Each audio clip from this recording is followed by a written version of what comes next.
these next two kind of go together, and I learned this in law school, I think mostly, because we were both kind of, you know, straight A students in a small school in high school, and it's very different when you go to college and when you're in law school, but grades don't define you, and also you should never judge yourself by someone else. So I know so many people who are super good at one class and really bad at another. I mean, your first year of law school, it's really like who's good at contracts and who's good at property, because usually you're not good at both. And so you really should not be defining yourself by somebody who's good in a different class that you're not really that great in. If you're still working hard and giving it your all, your grades don't define you. C's get degrees, you know, it really, you'll be fine in the end. I promise you. Don't, you know, stress out. Work hard. Oh yeah, for sure. Work hard and give it your all, but you shouldn't be, it's not as easy as high school. So the A's and the B's aren't going to come as easily, and, you know, you can retake classes and stuff like that, but I think if you psych yourself out and you're like, oh my God, I'm not going to make it because I got a C in this class or whatever, I definitely think that you should kind of reevaluate that and tell yourself that you're strong and you're going to get through it even though you're not good in this particular class. And don't let a professor define you because of your grade. Like, don't let a professor, like, come up to you and hand you a C paper and say, oh, you could have done better than this, like, I'm disappointed in you, blah, blah, blah. Like, don't let that professor crush your dreams. Like, they got their degree probably a long time ago, and things were definitely different. So don't let a professor or anyone else define what you think you're capable of achieving. My next one would be, and I don't know, Jen might disagree with this one, but my next one would be, do not bring your car freshman year of college. Ooh, okay. All right. I feel like we had different college experiences. We did. So we definitely have both sides of the coin here. My freshman year, first semester, I didn't have my car, and it was the best time of my life. Like, some of the greatest memories I have is, like, all of us standing out in the cold trying to get on the city bus to take us into Providence so that we could go out to a club until midnight or 1 a.m. or whatever it was. We were out late. And then we would just Uber back home, and we would all just split the Uber. But I think that was, like, one of the best parts. And through your school, you can usually get a public transportation card for, like, nothing. Like, you pay, like, $25 for it, and it's good for the whole, like, year. So definitely, like, that was, like, some of my best memories. And second semester, I brought my car, and I went home a lot, and I regretted it so much. I missed out on so much. The drive was crazy. Like, I don't even know why I did it so often. I feel that so much. I did, and I wish that I hadn't brought my car, because then I would have spent more time on campus, like, doing what I liked to do. I do agree with that.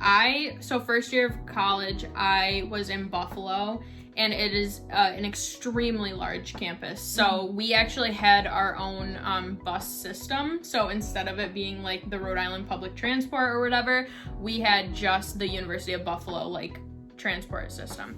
And so I had my car on campus first year, and it was actually super nice because to get to 8 a.m. classes, like, you'd have to leave, I'm not even kidding you, at like 6 a.m.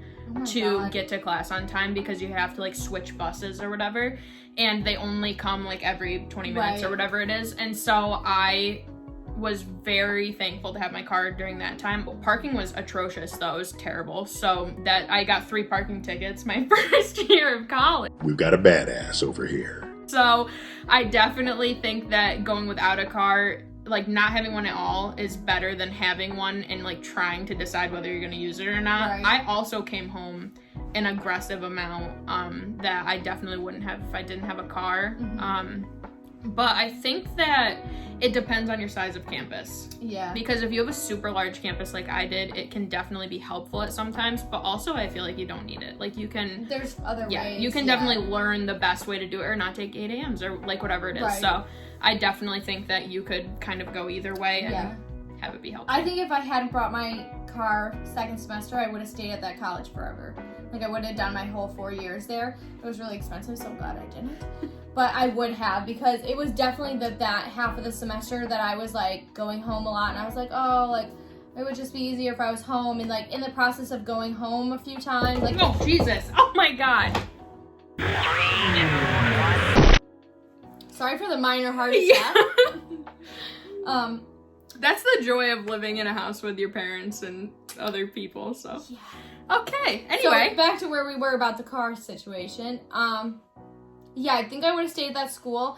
Oh, what I was saying was, in the process of going home on the weekends, I actually met someone and started dating. And that's the number one reason I transferred schools.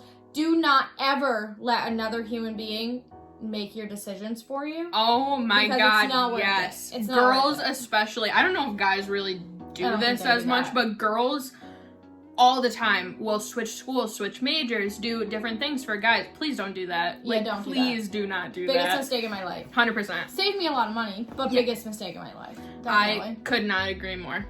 So my next one is to reach out to your professors early. So I know I was taught that you should just even email them to say hi, or, to get your name out there, especially if you're in a college with really big class sizes.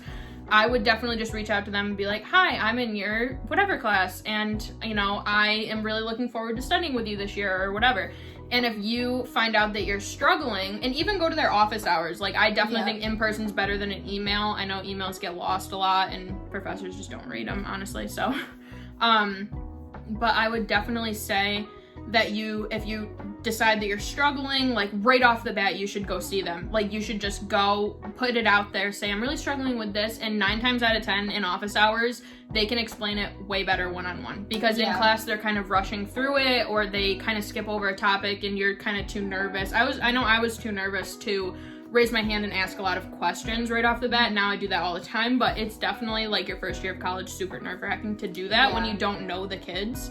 And then you develop good relationships with your professors. I know I have some great relationships with my professors now. I still have my professors on social media, and they will, like, comment on my stuff. Like, so I have one professor will, like, throw random inside jokes onto my posts that we used to have, and that like touches your heart in, like, a special way that they still care that much about you. Like, and I have a professor right now that I actually just started taking her classes this semester, and I'm in 2 of her classes, and her and I have gotten, like, close enough to where she's, like, throwing out ideas for me for internships and things like that. And it's just super helpful, and I think it's definitely a great way to just kind of get your name out there. Plus, at the end of your schooling, you're more than likely going to need letters of recommendation to continue on into whatever you're doing. So if you are asking professors that have never met you and you've never really talked to them, it's going to be really difficult for them to write a good letter of recommendation for you.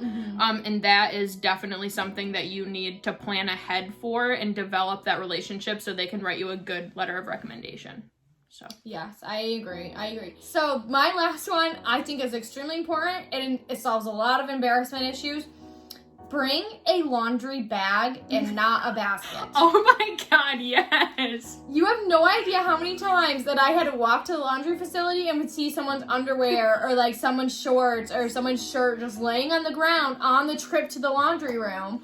And it's like, oh my God, that's embarrassing. Or, like, what if that was your underwear, and then everyone's talking about it, or someone posted on the bulletin board or something, like, to make a huge joke. That really does like, happen, too. Oh my God, that's me. And then you can't take those back. So a laundry bag, they make really big ones. They're really awesome. They usually have that string that you just pull and it, like, tightens up, and then nothing falls out on your way there or your way back. It's perfect. We actually had a a counter in our laundry room because our laundry room was pretty big, and there would just be socks and underwear and shirts and shorts and you name it would just be spread out all over that counter all the time. And I don't actually know what happened to any of those clothes, but you don't want that to be your clothes. No, I 100% agree with you. Oh my gosh, that's so funny.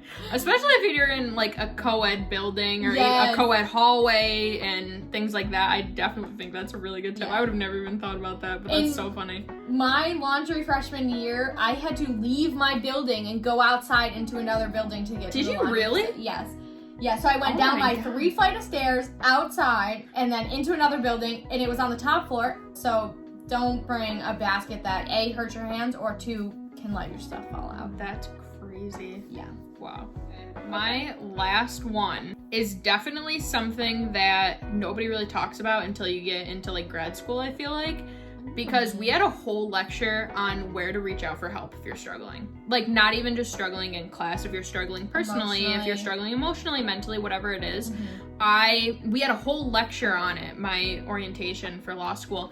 And they gave us resources, where to go. We had an on-staff psychologist and things like that.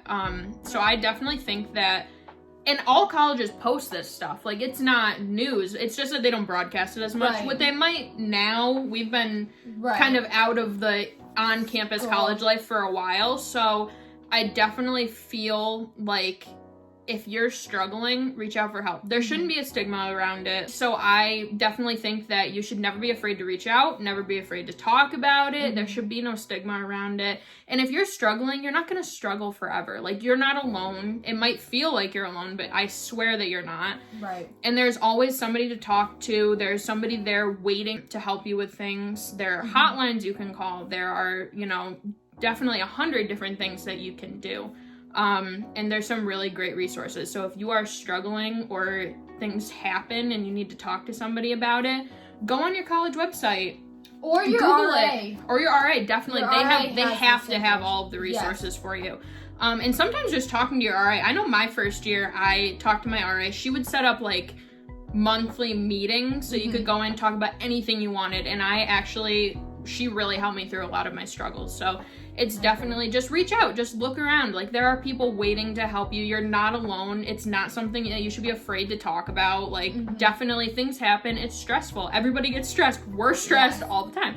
So it's definitely something that you should never be afraid of doing.